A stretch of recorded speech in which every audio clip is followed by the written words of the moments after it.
Hi, my name is Trina Wilcox, and today on the Artist Spotlight for Run Radio, we welcome in Keybone. How are you doing today? I'm doing great. How are you doing? I am doing all right. I could use the heat of the summer back, but I think it's too late. I'm going to have to deal with fall for a little while. All right. Sounds cool. Sounds cool. Where are you at right now? Well, I'm in Lagos, Nigeria. What's the weather like there? Well, pretty humid, Yes. but lately it's been raining. Usually we don't experience rain at about this time of the year, but it's been raining like almost every other day. So it's kind of like cool, mixed. Sometimes it's chill, sometimes it's sunny, then some other times it's just wet and Good all that. weather So for being in the studio and working on your music, right? yes, definitely good weather for music. Tell me about your music. When did you start falling in love with music production? And has it always been in your blood? What's your process like? Just tell me all of it. Um, I don't really know if I can't really say if it has always been in the blood, but sometimes you pick up things subconsciously that you don't know you're picking them up. So I think in my own instance, in my own scenario now, I grew up around my parents who always played music. So Yes. it kind of felt like it was just they were doing their own thing, cleaning the house, playing music in the car, playing music. I never thought I was going to make music. Then fast forward to sometimes in like 2009, yeah, then I had friends who were actually going to the studio. So they would come and play me like a song they made, like, what do you think? And I'll be like, wow, this is good because these are people that I actually know. Like, I know them like on a day to day, and I don't see them when they're writing the songs, but I just see them when the songs are like done. So there was a time one of them said, you know what? I think I like your opinions on the kind of things you say about my songs. Come to the studio with me, come and see how music is being made, like from scratch. And that was my first introduction into like a studio environment. And I kind of understood exactly what goes into making music. And the art of making music actually made me fall in love with music more. Because now I now saw what it really took to make a song. And I was like, wow. So it kind of made me also understand that as a consumer, if you don't know how some things are being made, you have no idea why you should even love it more than how much you claim to love it. So my love for music grew from actually visiting the recording studio and seeing how a song was made. It's such a collaborative process. It's never just one person making those things happen. Tons of ideas, like the volume of ideas that gets discarded is amazing. Like, you want to try this, you don't try this, then eventually it becomes like a 3 minutes or a 4 minute song, and you're like, only if you guys knew how many trials and takes and retakes and that went into this masterpiece, or even this thing that you never like, that you're not even feeling. You don't like it, but trust me, if you know what went into it, you should probably like it just for the effort that was put into it. It's Right. it's it's a whole lot of collaboration. What was it like for you to walk into the studio and learn the equipment and the software? Was there a big learning curve, or did you feel like you caught on pretty quick? I didn't catch on really quick, to be sincere, because it was too many things were happening at the same time. One, I was trying to actually learn how to write the music first. Then I realized, oh, you need to take note of this. You need to pay attention to your voice. You need to pay attention to your range. You need to pay attention to the depth, the genre, the subgenre. Then when you now have to work with other people now, that's when it becomes very technical, because you have to now consider other people. Um, if you have a theme or a subject, a topic you want to talk about, what perspective are they bringing? Then it became like there were too many things that nobody told me about music. Like I said, I just found myself going with my friend to the studio. He didn't tell me anything like on the journey, like, oh, be ready for these. People could be difficult to work with. There are some ideas you will try to convey to a producer or even a collaborator, and they won't catch on to the idea as quick as you think. You think the idea is clear to you, but the other person doesn't understand what you're saying. So I kind of understood like a lot of these things, like time, and a lot of them actually took making an entire record, and the record is not going to work for me to say, oh, okay, the idea was good, but the interpretation of the idea was not good enough, even from me to the next person or from me to the producer. So I'm going to try again another time. And another time is not going to be the next day. It will take me like another couple of days and weeks, to go back to the drawing board, come up with another idea, and try it out again with the same producer, with another producer. So, and I'm still learning. It's not like I'm even there yet. So I understand that it's not a walk in the park for anybody. I'm glad you're sharing that perspective, because I think a lot of times we might have an idea that there's a lot that goes on, but I also think a lot of times we give so much credit to, oh, well, they just know what they're doing. It's easy. And it's not. There is that dedication. There is that constant learning that goes into anything that you want to try to do well. Yes, that's true. So what is your daily process like? What do you do from the time you get up to going and pouring your soul into your creations? Well, usually when I get up, I don't jump out of bed most Okay. times. When I get up, when I'm officially up, I stay in bed for like 5 minutes, just breathing, soaking the day. Then usually I go to bed with a lot of ideas in my mind. Mhm. So most times when I'm in bed, I try to like just jot things down on my phone.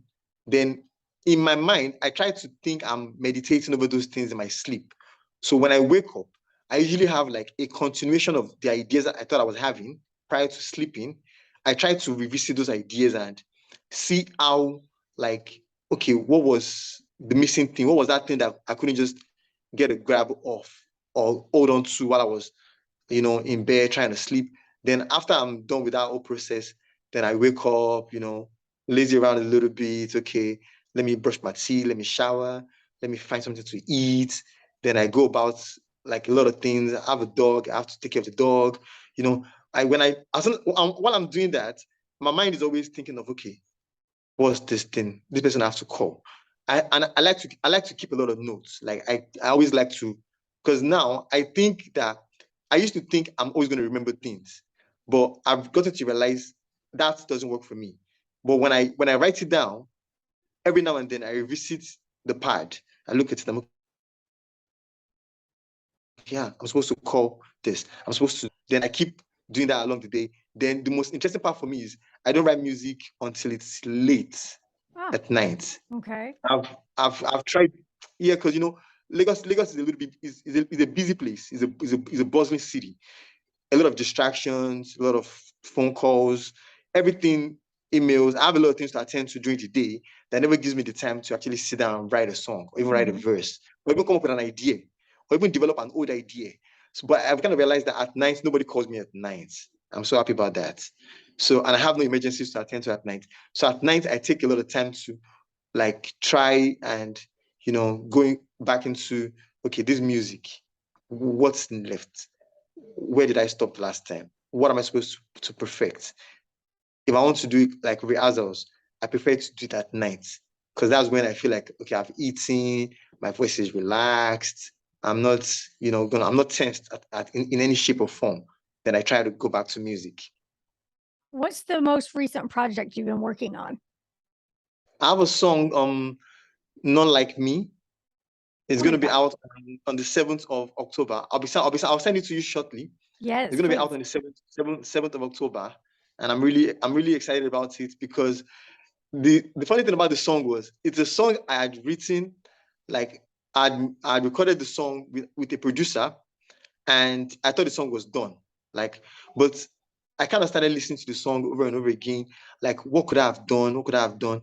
Then I ended up scrapping the entire song. So I went back to the drawing board and we wrote like new verses. We wrote the hook all over again. And now I feel like I think this version of the song is better than the first version of the song. And I think it's okay to release this song now. Very So cool. I'm actually excited about that because that's one thing I've always tried to do, but I don't always do, because when I write a song, I feel like I'd put in a lot of effort to make that song what it was. And like use going back to it and rewriting it, kind of make you feel like you're just not there yet. So I try to challenge myself with this one and say, as long as the song is not out and you can rewrite it, go back to the drawing board and rewrite it and compare like both versions of the song and play for a couple of people and let people decide which ones they think work. So going forward, I think I'm going to try to try that kind of approach to a lot of my songs. Just don't say it's done until you actually feel this satisfaction that I think I can't go beyond this point anymore. And after then, it can be released. How often do you do shows and perform? Well, I'm an independent artist, so I don't get that a lot. Okay. I don't get that a lot, but I've been trying to, to meet up with some brand managers and artist managers that have that like department on lockdown, and we can work around something where we can split the profits or percentages. We can, since I'm not formally like under their labels and management, it's just going to be like a partnership thing, and I want to see how that works. But luckily with the year coming to an end now, a lot of events kind of pop up around this time of the year, and I hope now I'll be getting a lot of more of that, since I've been able to put out more music in the last few months compared to last year and the COVID era. So the amount of songs I've been able to release now has given me more opportunities than it did in the past. So I'll be doing more now going forward. All right. What kind of dog do you have? A Boabu, South African Boabu. Is that a big dog, little dog? It's big. Big? Does your dog go to the it's kind of studio with scary you? though. Does it come again? Does your dog go to the studio with you? No, it's No? going to tear things apart. Tear it apart. What kind of advice would you give to another independent artist that is just starting out? What are your words of wisdom? Well, like I told myself, or like I always tell myself, start small, but think big. And your audience is your audience. Your sound is your sound. Focus more on yourself. Don't compete with the next person. Compete more with yourself. Like I try to do for myself. I try to make sure that my next song is better than my last song. That's all that matters to me. And make sure you learn a little bit about the music business. Make sure you learn everything you need to learn about the music business, and reach out to as many people as possible. You never can tell who's going to support you. If people in your neighboring environment are not supporting you, that shouldn't be enough to deter you from your goals.